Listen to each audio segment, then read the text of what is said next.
3. The same scene. The table has been placed in the middle of the stage with chairs around it. A lamp is burning on the table. The door into the hall stands open. Dance music is heard in the room above. Mrs. Lynde is sitting at the table idly turning over the leaves of a book. She tries to read, but does not seem to be able to collect her thoughts. Every now and then she listens intently for a sound at the outer door. Looking at her watch. Not yet. And the time is nearly up. If only he does not... Listens again. Ah, there he is. Goes into the hall and opens the outer door carefully. Light footsteps are heard on the stairs. She whispers. Come in. There is no one here. In the doorway. I found a note from you at home. What does this mean? It is absolutely necessary that I should have a talk with you. Really? And is it absolutely necessary that it should be here? It is impossible where I live. There is no private entrance to my rooms. Come in, we are quite alone. The maid is asleep, and the Helmers are at the dance upstairs. Coming into the room. Are the Helmers really at a dance tonight? Yes, why not? Certainly. Why not? Now, Niels, let us have a talk. Can we two have anything to talk about? We have a great deal to talk about. I shouldn't have thought so. No, you have never properly understood me. Was there anything else to understand except what was obvious to all the world? A heartless woman jilts a man when a more lucrative chance turns up. Do you believe I am as absolutely heartless as that? And do you believe that I did it with a light heart? Didn't you? Niels, do you really think that? If it were as you say, why did you write to me as you did that time? I could do nothing else. As I had to break with you, it was my duty also to put an end to all that you felt for me. Wringing his hands. So that was it. And all this, only for the sake of money. You must not forget that I had a helpless mother and 2 little brothers. We couldn't wait for you, Niels. Your prospects seemed hopeless then. That may be so, but you had no right to throw me over for someone else's sake. Indeed, I don't know. Many a time I did ask myself if I had a right to do it. More gently. When I lost you, it was as if all the solid ground went from under my feet. Look at me now. I am a shipwrecked man clinging to a bit of wreckage. But help may be near. It was near, but you came and stood in my way. Unintentionally, Niels. It was only today that I learnt it was your place I was going to take in the bank. I believe you, if you say so. But now that you know it, are you not going to give it up to me? No, because that would not benefit you in the least. Oh, benefit. I would have done it whether or no. I have learned to act prudently. Life and hard, bitter necessity have taught me that. And life has taught me not to believe in fine speeches. Then life has taught you something very reasonable. But deeds you must believe in. What do you mean by that? You said you were like a shipwrecked man clinging to some wreckage. I had good reason to say so. Well, I am like a shipwrecked woman clinging to some wreckage. No one to mourn for, no one to care for. It was your own choice. There was no other choice then. Well, what now? Niels, how would it be if we 2 shipwrecked people could join forces? What are you saying? 2 on the same piece of wreckage would stand a better chance than each on their own. Christine, What do you suppose brought me to town? Do you mean that you gave me a thought? I could not endure life without work. All my life, as long as I can remember, I have worked, and it has been my greatest and only pleasure. But now I am quite alone in the world.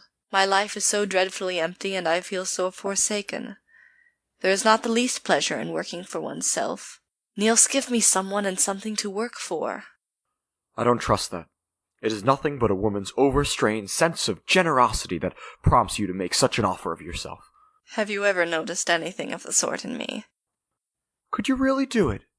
Tell me, do you know all about my past life? Yes.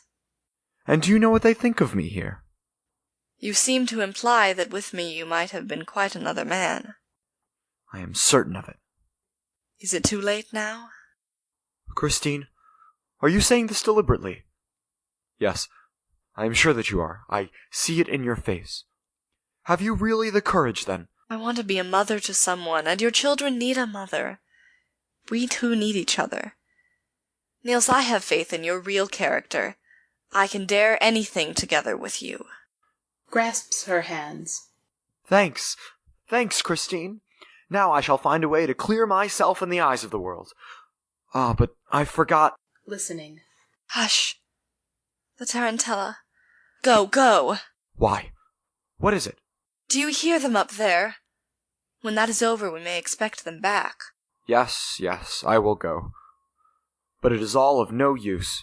Of course you are not aware what steps I have taken in the matter of the Helmers. Yes, I know all about that. And in spite of that, you have the courage to... I understand very well to what lengths a man like you might be driven by despair. If only I could undo what I have done! You cannot. Your letter is lying in the letterbox now. Are you sure of that? Quite sure, but... With a searching look at her. Is that what it all means? That you want to save your friend at any cost? Tell me frankly, is that it? Niels, a woman who has once sold herself for another's sake doesn't do it a second time.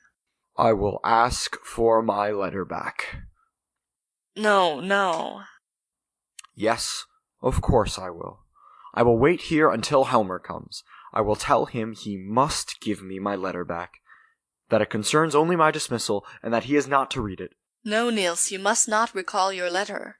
But, tell me, wasn't it for that very purpose that you asked to meet me here? In my first moment of fright it was. But 24 hours have elapsed since then, and in that time I have witnessed incredible things in this house. Helmer must know all about it. This unhappy secret must be disclosed. They must have a complete understanding between them, which is impossible with all this concealment and falsehood going on. Very well, if you will take the responsibility. But there is one thing I can do in any case, and I shall do it at once. Listening. You must be quick and go. The dance is over. We are not safe a moment longer. I will wait for you below. Yes, do. You must see me back to my door. I have never had such an amazing piece of good fortune in my life. Goes out through the outer door. The door between the room and the hall remains open. Tidying up the room and laying her hat and cloak ready. What a difference. What a difference. Someone to work for and live for. A home to bring comfort into. That I will do, indeed. I wish they would be quick and come. Listens. Ah, there they are now. I must put on my things. Takes up her hat and cloak. Helmer's and Nora's voices are heard outside. A key is turned, and Helmer brings Nora almost by force into the hall. She is in an Italian costume with a large black shawl around her. He is in evening dress and a black domino which is flying open. Hanging back in the doorway and struggling with him. No, don't take me in. I want to go upstairs again. I don't want to leave so early. But, my dearest Nora. Please, Torvald dear, please, only an hour more. Not a single minute, my sweet Nora. You know that was our agreement. Come along into the room. You are catching cold standing here. He brings her gently into the room in spite of her resistance. Good evening. Christine. You're here so late, Mrs. Lynde. Yes, you must excuse me. I was so anxious to see Nora in her dress. Have you been sitting here waiting for me? Yes, unfortunately I came too late. You had already gone upstairs, and I thought I couldn't go away again without having seen you. Taking off Nora's shawl. Yes, take a good look at her. I think she is worth looking at. Isn't she charming, Mrs. Lynde? Yes, indeed she is. Doesn't she look remarkably pretty? Everyone thought so at the dance. But she is terribly self-willed, this sweet little person. What are we to do with her? You will hardly believe that I almost had to bring her away by force. Torvald, you will repent not having let me stay, even if it were only for half an hour. Listen to her, Mrs. Lynde. She had danced her tarantella, and it had been a tremendous success, as it deserved, although possibly the performance was a trifle too realistic. A little more so, I mean, than was strictly compatible with the limitations of art. But never mind about that. The chief thing is, she made a success. She made a tremendous success. Do you think I was going to let her remain there after that and spoil the effect? No, indeed. I took my charming little Capri maiden, my capricious little Capri maiden, I should say, on my arm, took one quick turn round the room, a curtsy on either side, and, as they say in novels, the beautiful apparition disappeared. An exit ought always to be effective, Mrs. Lynde, but that is what I cannot make Nora understand. Pooh! This room is hot. Throws his domino on a chair and opens the door of his room. Hello, it's all dark in here. Oh, of course. Excuse me. He goes in and lights some candles. In a hurried and breathless whisper. Well? In a low voice. I have had a talk with him. Yes, and? Nora, you must tell your husband all about it. In an expressionless voice. I knew it. You have nothing to be afraid of as far as Krogstad is concerned. But you must tell him. I won't tell him. Then the letter will. Thank you, Christine. Now I know what I must do. Hush! Coming in again. Well, Mrs. Lynde, have you admired her? Yes, and now I will say good night. What, already? Is this yours, this knitting? Taking it. Yes, thank you. I had very nearly forgotten it. So you knit? Of course. Do you know you ought to embroider? Really? Why? Yes, it's far more becoming. Let me show you. You hold the embroidery thus in your left hand and use the needle with the right, like this, with a long, easy sweep. Do you see? Yes, perhaps. But in the case of knitting, that can never be anything but ungraceful. Look here, the arms are close together, the knitting needles going up and down. It has a sort of Chinese effect.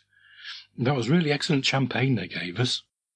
Well, good night, Nora, and don't be self-willed any more. That's right, Mrs. Lynde. Good night, Mr. Helmer. Accompanying her to the door. Good night, good night. I hope you will get home all right. I should be very happy to, but you haven't any great distance to go. Good night, good night. She goes out. He shuts the door after her and comes in again. Ah, at last we have got rid of her. What a frightful bore, that woman. Aren't you very tired, Torvald? No, not in the least. Nor sleepy? Not a bit. On the contrary, I feel extraordinarily lively. And you? You really look both tired and sleepy. Yes, I am very tired. I want to go to sleep at once. There, you see, it was quite right of me not to let you stay there any longer. Everything you do is quite right, Torvald.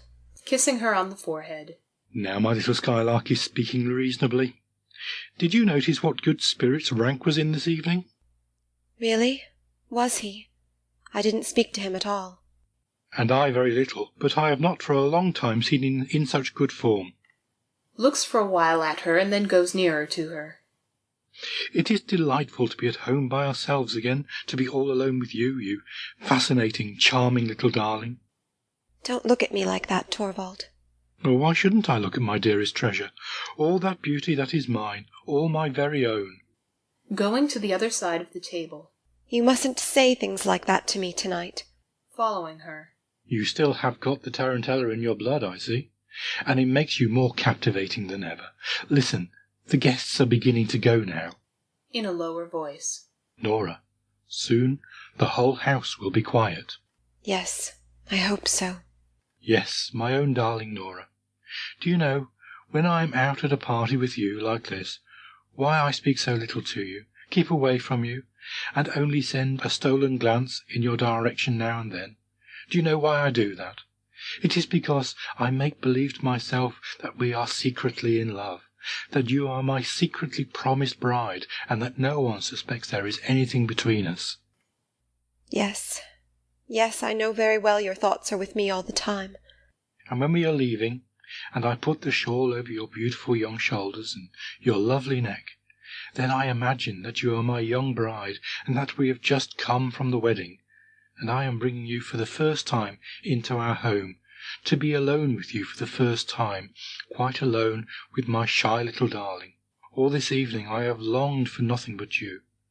When I have watched the seductive figures of the tarantella, my blood was on fire. I could endure it no longer, and that was why I brought you down so early. Go away, Torvald. You must let me go. I won't. What's that? You're joking, my little Nora. You won't? You won't? Am I not your husband? A knock is heard at the outer door. Starting. Did you hear? Going into the hall. Who is it? Outside. It is I. May I come in for a moment? In a fretful whisper. Oh, what does he want now? Aloud.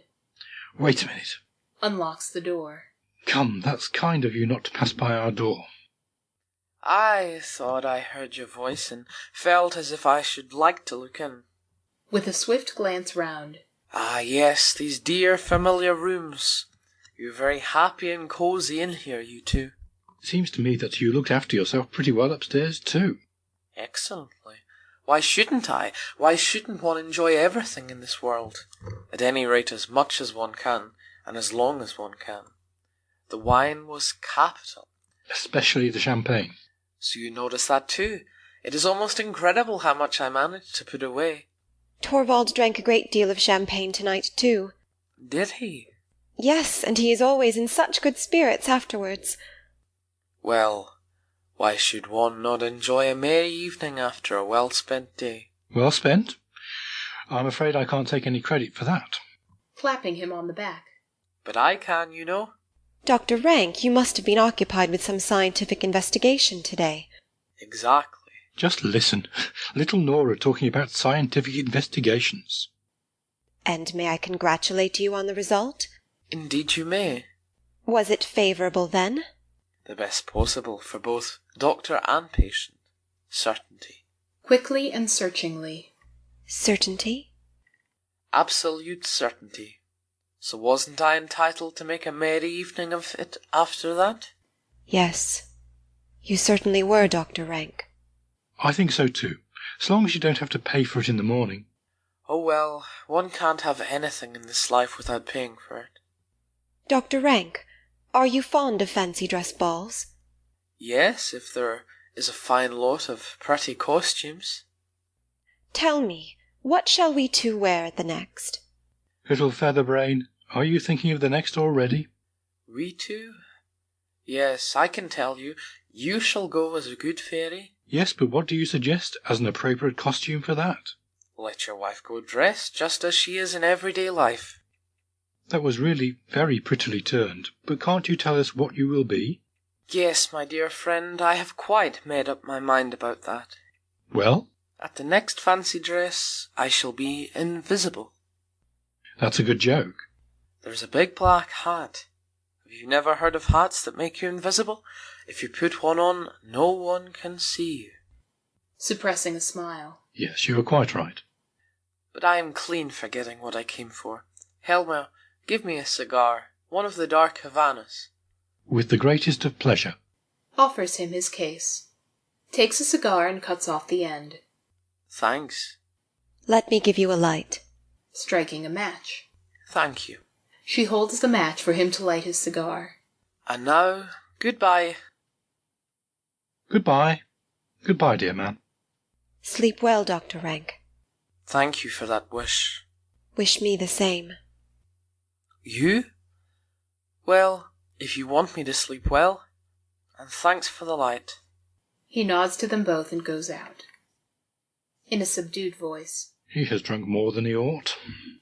Absently. Maybe. Helmer takes a bunch of keys out of his pocket and goes into the hall. Torvald, what are you going to do there? Emptying the letterbox. It is quite full. There'll be no room to put the newspaper in tomorrow morning. Are you going to work tonight? You know quite well I am not. What is this? Someone has been at the lock. At the lock? Yes, someone has. What can it mean? I should never have thought the maid. Here is a broken hairpin.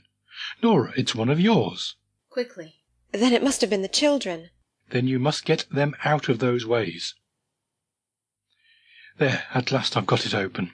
Takes out the contents of the letter box and calls to the kitchen. Helen, put out the light over the front door. Goes back into the room and shuts the door in the hall. He holds out his hands full of letters. Look at that. Look what a heap of them there are. Turning them over. What on earth is that? At the window. The letter. No, Torvald, no. 2 cards of ranks. Of Dr. Rank's? Looking at them. Dr. Rank, they were on top. He must have put them in as he went out. Is there anything written on them? There is a black cross over the name. Look there, what an uncomfortable idea. It looks as if he were announcing his own death. It is just what he is doing. What? Do you know anything about it? Has he said anything to you? Yes. He told me that when the cards came it would be his leave-taking from us. He means to shut himself up and die. My poor old friend. Certainly I knew we should not have him very long with us, but so soon. And so he hides himself away like a wounded animal. If it has to happen, it is best it should be without a word. Don't you think so, Torvald? Walking up and down. He had so grown into our lives. I can't think of him as having gone out of them. He, with his sufferings and his loneliness, was like a cloudy background to our sunlit happiness. Well, perhaps it is best so, for him anyway. Standing still. And perhaps for us too, Nora. We two are thrown quite upon each other now. Puts his arms around her. My darling wife, I don't feel as if I could hold you tight enough. Do you know, Nora, I have often wished that you might be threatened with some great danger, so that I might risk my own life's blood and everything for your sake. Disengages herself and says firmly and decidedly, Now, you must read your letters, Torvald. No, not tonight. I want to be with you, my darling wife. With the thought of your friend's death. You are right. It has affected us both. Something ugly has come between us. The thought of the horrors of death. We must try to rid our minds of that. Until then, we will each go to our own room.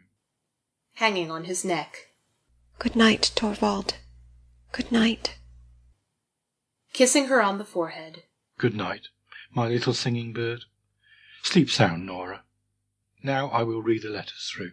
He takes his letters and goes into his room, shutting the door after him.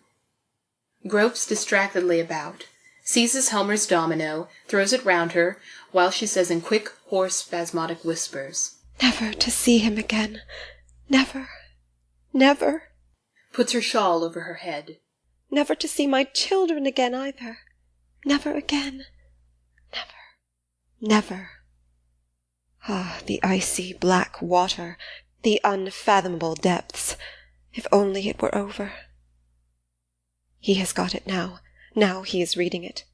Goodbye, Torvald and my children.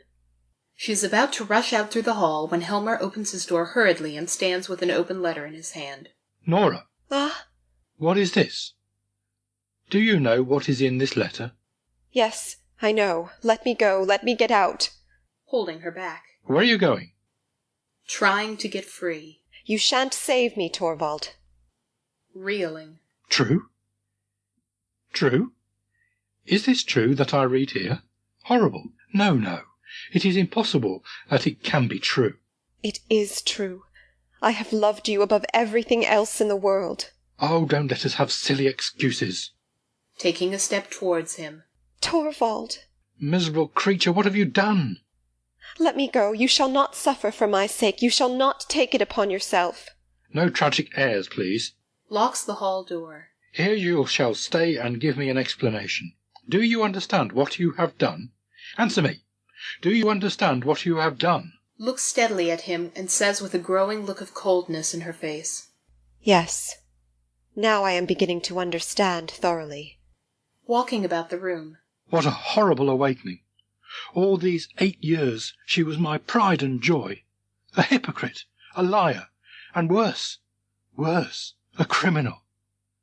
The unutterably ugliness of it all. Shame, shame. Nora is silent and looks steadily at him. He stops in front of her. I ought to have suspected that something of this sort would happen. I ought to have foreseen it. All your father's want of principle. Be silent. All your father's want of principle has come out in you. No religion, no morality, no sense of duty. How I am punished for having winked at what he did. I did it for your sake, and this is how you repay me. Yes, that's just it. Now you have destroyed my happiness. You have ruined my future. It is horrible to think of. I am in the power of an unscrupulous man. He can do what he likes with me, ask anything he likes of me, give me orders he pleases, I dare not refuse, and I must sink to such miserable debts because of a thoughtless woman. When I am out of the way, you will be free. No fine speeches, please. Your father had always plenty of those ready too. What good would it be to me if you were out of the way, as you say? Not the slightest. He can make the affair known everywhere, and if he does, I may be falsely suspected of having been party to your criminal action. Very likely people will think I was behind it all, that it was I who prompted you. And I have to thank you for this, you whom I have cherished during the whole of our married life. Do you understand now what it is you have done to me? Coldly and quietly. Yes. It is so incredible I can't take it in. But we must come to some understanding. Take off that shawl. Take it off, I tell you. I must try and appease him some way or another. The matter must be hushed up at any cost. And as for you and me, it must appear as if everything between us was just as before, but naturally only in the eyes of the world. You will still remain in my house, that is a matter of course, but I shall not allow you to bring up the children. I dare not trust them to you. To think I should be obliged to say so to one whom I have loved so dearly, and whom I still... No, that is all over. From this moment happiness is not the question. All that concerns us is to save the remains, the fragments, the appearance. A ring is heard at the front door bell. With a start. What is that? So late. Can the worst... Can he... Hide yourself, Nora. Say you are ill.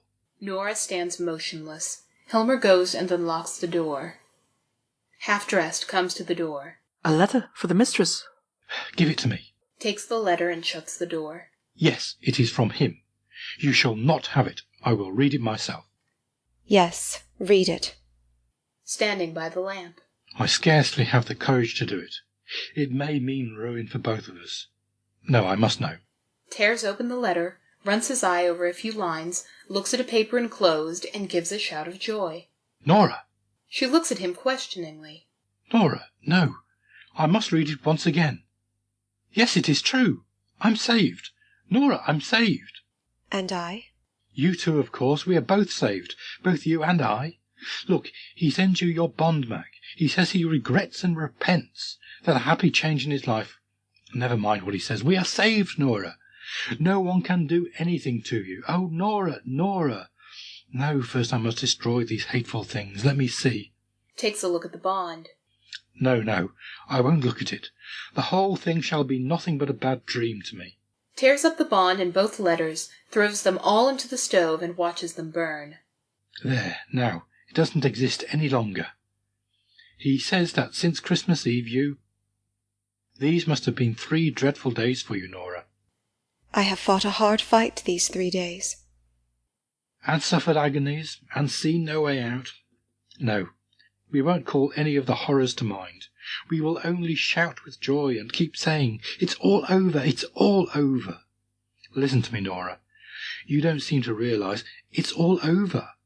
What is this, such a cold, set face? My poor little Nora, I quite understand. You don't feel as if you could believe that I've forgiven you, but it is true, Nora, I swear it. I have forgiven everything. I know what you did. You did out of love for me. That is true. You have loved me as a wife ought to love her husband, only you had not sufficient knowledge to judge of the means you used. But do you suppose you are any less dear to me because you don't understand how to act on your own responsibility? No. Only lean on me. I will advise and direct you. I should not be a man if this womanly helplessness did not give you a double attractiveness in my eyes. You must not think any more about the hard things I have said in my first moment of consternation, when I thought everything was going to overwhelm us. I have forgiven you, Nora. I swear to you I have forgiven you. Thank you for your forgiveness. She goes out through the door to the right. No, don't go. Looks in. What are you doing in there? From within. Taking off my fancy dress. Standing at the open door. Yes, do. Try and calm yourself. and make your mind easy again, my frightened little singing bird. Be at rest and feel secure. I have broad wings to shelter you under. Walks up and down by the door. How warm and cosy our home is, Nora. Here is shelter for you. Here I will protect you like a hunted dove that I have saved from a hawk's claws. I will bring peace to your poor beating heart. I will come little by little, Nora, believe me. Tomorrow morning you will look upon it all quite differently. So everything will be just as it was before. Very soon you won't need me to assure you that I have forgiven you. You will feel the certainty that I have done so. Can you suppose I should ever think of such a thing as repudiating you, or even reproaching you? You have no idea what a true man's heart is like, Nora. There is something so indescribably sweet and satisfying to a man in the knowledge that he has forgiven his wife, forgiven her freely, with all his heart. It seems as if that has made her, as it were, doubly his own. He has given her a new life, so to speak, and she has in a way become both wife and child to him. So you shall be for me after this, my scared, helpless darling. Have no anxiety about it, Nora. Only be frank and open with me, and I will serve as will and conscience both to you. What is this? Not gone to bed? Have you changed your things? In everyday dress. Yes, Torvald. I have changed my things now. But what for, so late as this? I shall not sleep tonight. But my dear Nora. Looking at her watch. It is not so very late. Sit down here, Torvald. You and I have much to say to one another. She sits down at one side of the table. Nora, what is this cold, set face? Sit down. It will take some time. I have a lot to talk over with you. Sits down at the opposite side of the table. You alarm me, Nora. And I don't understand you. No, that is just it. You don't understand me, and I have never understood you either, before tonight. No, you mustn't interrupt me. You must simply listen to what I say. Torvald, this is a settling of accounts. What do you mean by that? After a short silence. Isn't there one thing that strikes you as strange in our sitting here like this? What is it? We have been married now 8 years. Does it not occur to you that this is the first time we two, you and I, husband and wife, have had a serious conversation? What do you mean by serious? In all these 8 years, longer than that, from the very beginning of our acquaintance, we have never exchanged a word on any serious subject. Was it likely I would be continually and forever telling you about worries that you could not help me to bear? I am not speaking about business matters. I say that we have never sat down in earnest together to try and get at the bottom of anything. But dearest Nora, would it have been any good to you? That is just it. You have never understood me. I have been greatly wronged, Torvald, first by Papa and then by you. What? By us two? By us two? Who have loved you better than anyone else in the world? You have never loved me. You have only thought it pleasant to be in love with me. Nora, what do I hear you saying? It is perfectly true, Torvald. When I was at home with Papa, he told me his opinion about everything, and so I had the same opinions, and if I differed from him, I concealed the fact, because he would not have liked it. He called me his doll child, and he played with me just as I used to play with my dolls. And when I came to live with you— What sort of expression is that to use about our marriage? Undisturbed. I mean that I was simply transferred from Papa's hands into yours. You arranged everything according to your own taste, and so I got the same tastes as yours. Or else I pretended to. I'm really not quite sure which. I think sometimes the one and sometimes the other. When I look back on it, it seems to me as if I have been living here like a poor woman, just from hand to mouth. I have existed merely to perform tricks for you, Torvald. But you would have it so. You and Papa have committed a great sin against me. It is your fault that I have made nothing of my life. How unreasonable and ungrateful you are, Nora. Have you not been happy here? No, I have never been happy. I thought I was. but it has never really been so. Not happy? No, only merry. And you have always been so kind to me, but our home has been nothing but a playroom. I have been your doll wife, just as at home I was papa's doll child, and here the children have been my dolls. I thought it great fun when you played with me, just as they thought it great fun when I played with them. That is what our marriage has been, Torvald. There is some truth in what you say, exaggerated and strained as your view of it is. But for the future it shall be different. Playtime shall be over, and lesson time shall begin. Whose lessons? Mine or the children's? Both yours and the children's, my darling Nora. Alas, Torvald, you are not the man to educate me into being a proper wife for you. And you can say that? And I? How am I fitted to bring up the children? Nora. Didn't you say so yourself a little while ago, that you dare not trust me to bring them up? In a moment of anger. Why do you pay any heed to that? Indeed, you were perfectly right. I am not fit for the task. There is another task I must undertake first. I must try and educate myself. You are not the man to help me in that. I must do that for myself. And that is why I am going to leave you now. Springing up. What do you say? I must stand quite alone if I am to understand myself and everything about me. It is for that reason that I cannot remain with you any longer. Nora! Nora! I am going away from here now, at once. I am sure Christine will take me in for the night. You're out of your mind. I won't allow it. I forbid you. It is no use forbidding me anything any longer. I will take with me what belongs to myself. I will take nothing from you, either now or later. What sort of madness is this? Tomorrow I shall go home. I mean, to my old home. It will be easiest for me to find something to do there. You blind, foolish woman! I must try and get some sense, Torvald. To desert your home, your husband and children, and you don't consider what people will say? I cannot consider that at all. I only know that it is necessary for me. It's shocking. This is how you would neglect your most sacred duties? What do you consider my most sacred duties? Do I need to tell you that?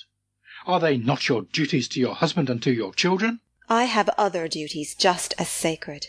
That you have not. What duties could those be? Duties to myself. Before all else, you are a wife and a mother. I don't believe that any longer.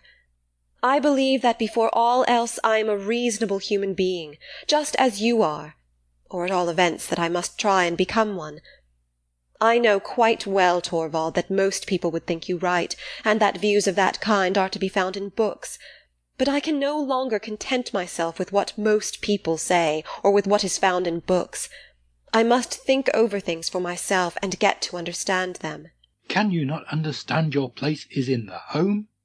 Have you not a reliable guide in such matters as that? Have you no religion? I'm afraid, Torvald, I do not exactly know what religion is. What are you saying? I know nothing but what the clergyman said when I went to be confirmed. He told us that religion was this and that and the other. When I am away from all this, and am alone, I will look into that matter too. I will see if what the clergyman said is true, or at all events if it is true for me. This is unheard of in a girl of your age. But if religion cannot lead you aright, let me try and awaken your conscience. I suppose you have some moral sense? Or answer me, am I to think you have none? I assure you, Torvald, that is not an easy question to answer. I really don't know. The thing perplexes me altogether. I only know that you and I look at it in quite a different light. I am learning, too, that the law is quite another thing from what I supposed, but I find it impossible to convince myself that the law is right. According to it, a woman has no right to spare her old dying father, or to save her husband's life. I can't believe that. You talk like a child. You don't understand the conditions of the world in which you live. No, I don't. But now I am going to try. I am going to see if I can make out who is right, the world or I. You are ill, Nora. You are delirious. I almost think you are out of your mind. I have never felt my mind so clear and certain as tonight. And it is with a clear and certain mind that you forsake your husband and children? Yes, it is. Then there is only one possible explanation. What is that? You do not love me any more. No. That is just it. Nora, and you can say that? It gives me great pain, Torvald, for you have always been so kind to me. But I cannot help it. I do not love you any more. Regaining his composure. Is that a clear and certain conviction too? Yes, absolutely clear and certain. That is the reason why I will not stay here any longer.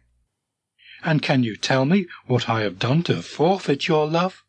Yes, indeed I can. It was tonight, when the wonderful thing did not happen. Then I saw you were not the man I had thought you were. Explain yourself better. I don't understand you. I have waited so patiently for 8 years. For goodness knows I knew very well that wonderful things don't happen every day. Then this horrible misfortune came upon me, and then I felt quite certain that the wonderful thing was going to happen at last. When Krogstad's letter was lying out there, never for a moment did I imagine that you would consent to accept this man's conditions. I was so absolutely certain that you would say to him, "Publish the thing to the whole world," and when that was done— Yes, what then? When I had exposed my wife to shame and disgrace? When that was done, I was so absolutely certain you would come forward and take everything upon yourself, and say, "I am the guilty one." Nora! You mean that I would never have accepted such a sacrifice on your part? No, of course not. But what would my assurances have been worth against yours? That was the wonderful thing which I hoped for and feared. And it was to prevent that I wanted to kill myself. I would gladly work night and day for you, Nora, bear sorrow and want for your sake, but no man would sacrifice his honour for the one he loves. It is a thing hundreds of thousands of women have done. Oh, you think and talk like a heedless child. Maybe. But you neither think nor talk like the man I could bind myself to. As soon as your fear was over, and it was not fear for what threatened me, but for what might happen to you, when the whole thing was past, as far as you were concerned, it was exactly as if nothing at all had happened, exactly as before. I was your little skylark, your doll, which you would in future treat with doubly gentle care because it was so brittle and fragile. Torvald, it was then it dawned upon me that for 8 years I had been living here with a strange man, and had borne him 3 children. Oh, I can't bear to think of it. I could tear myself into little bits. Sadly. I see. An abyss has opened between us. There is no denying it. But, Nora, would it not be possible to fill it up? As I am now, I am no wife for you. I have it in me to become a different man. Perhaps, if your doll is taken away from you. But to part from you? No, Nora, I can't understand that idea. Going out to the right. That makes it all the more certain that it must be done. She comes back with her cloak and hat and a small bag which she puts on a chair by the table. Nora, not now. Wait until tomorrow. Putting on her cloak. I cannot spend the night in a strange man's room. But can't we live like brother and sister? Putting on her hat. You know very well that would not last long. Puts the shawl round her. Goodbye, Torvald. I won't see the little ones. I know they are in better hands than mine.